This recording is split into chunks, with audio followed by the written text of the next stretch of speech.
요한의 말을 듣고 예수를 따르는 두 사람 중에 하나는 시몬 베드로의 형제 안드레라. 그가 먼저 자기의 형제 시몬을 찾아 말하되, 우리가 메시아를 만났다. 메시아는 번역하면 그리스도라.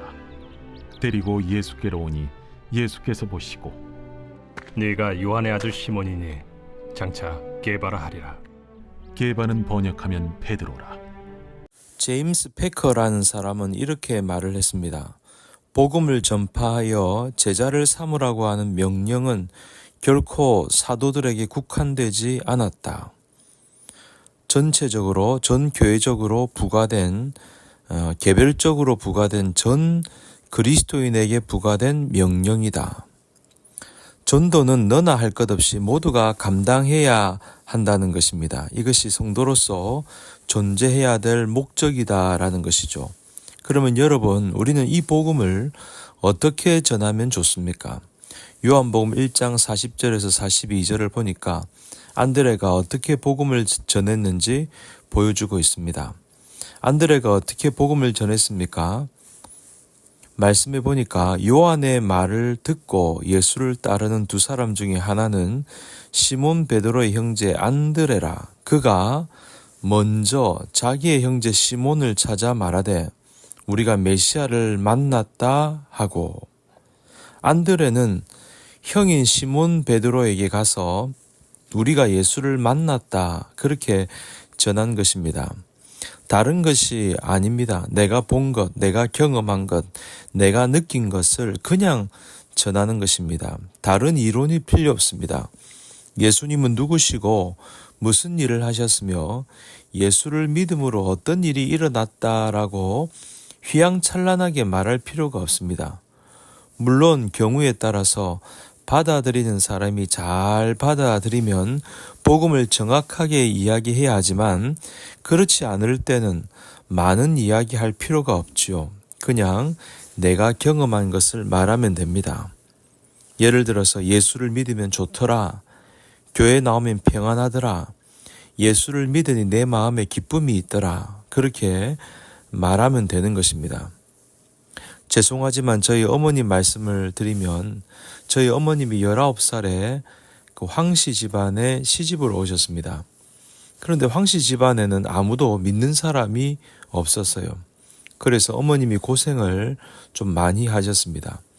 주일 예배를 드리기 위해서 핍박을 받으면서 교회를 가야 했고, 제사를 지낼 때는 음식만 해드리고 본인은 참석을 안 하시면서 신앙을 잘 지켜 오셨습니다.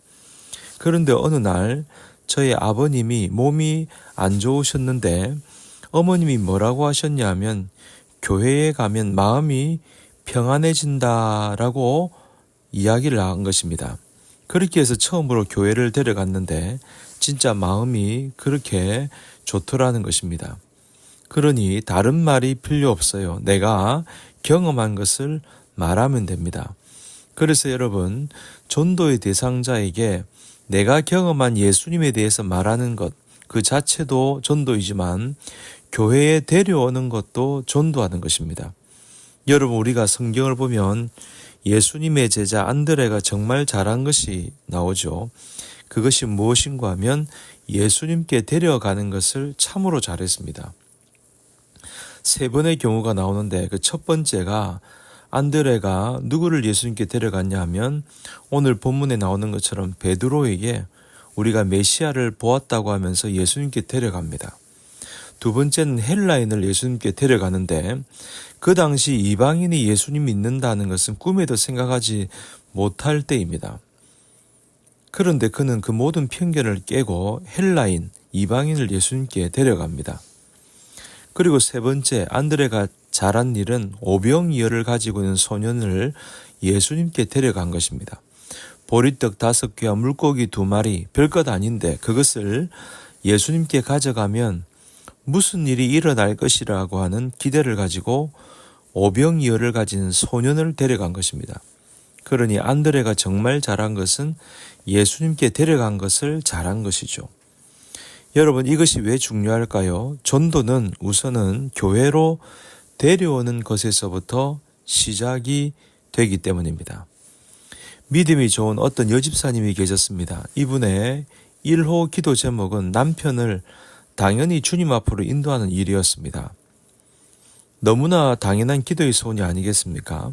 그런데 이 믿지 않는 남편이 본인이 예수 믿지 않을 뿐만 아니라 아내가 교회 나가는 것을 그렇게 사사건건 시비를 걸고 또 핍박을 한 것입니다.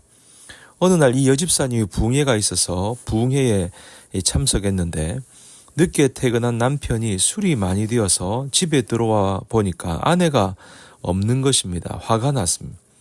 교회 갔거니 싶어서 교회로 찾아간 것입니다. 가보니까 집회가 끝이 나고 불이 꺼지고 기도회가 시작이 되었습니다.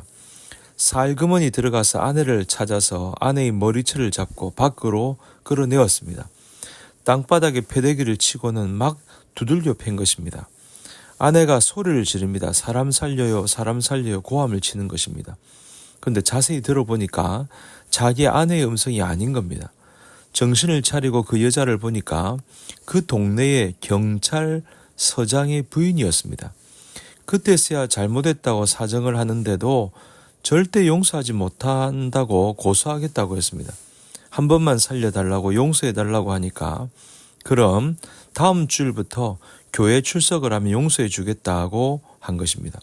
그래서 그는 교회에 나가겠다고 약속을 했고 그리고 그는 열심히 교회에 나가서 결국 집사까지 되었어요. 무슨 말입니까? 어찌하든지 하나님의 말씀을 들을 수 있도록 기회를 많이 만들어 주니까 하나님이 믿음을 심어주셨다는 사실입니다. 여러분, 우선은 믿지 않는 사람을 데려와야 합니다. 씨를 뿌리는 것입니다. 열매는 하나님이 맺게 하실 것입니다. 여러분, 하나님과의 접촉을 위해 여러분의 손발이 필요합니다. 여러분, 믿지 않는 분들이 하나님과의 접촉을 위해서는요, 저와 여러분의 전도가 필요한 겁니다. 우리의 손과 발을 통해서 하나님과 만날 수 있는 기회가 주어지는 것입니다. 이런 말이 있죠. 하면 있고 안 하면 없다. 나가면 있고 안 나가면 없다. 무슨 말입니까? 우리가 전도하면 반드시 만나고 전도하지 않으면 없다는 것입니다. 우리가 하나님과 만나게 해야 할 사람은요, 우리가 나가면 있고 안 나가면 없는 것입니다. 사랑하는 여러분, 하나님이 여러분들에게 원하신 최고의 소원이 있습니다. 우리 울산 사랑의 교회 성도님들이 많은 영혼들을 주께로 데려와서 천국의 별이 되기를 원하십니다. 이 소원을 깨닫고 하나님의 마음으로 많은 영혼들을 주께로 데려와 하나님과 접촉하게 하고 하나님이 역사하시는 귀한 은혜가 있기를 주님 이름으로 간절히 축복합니다.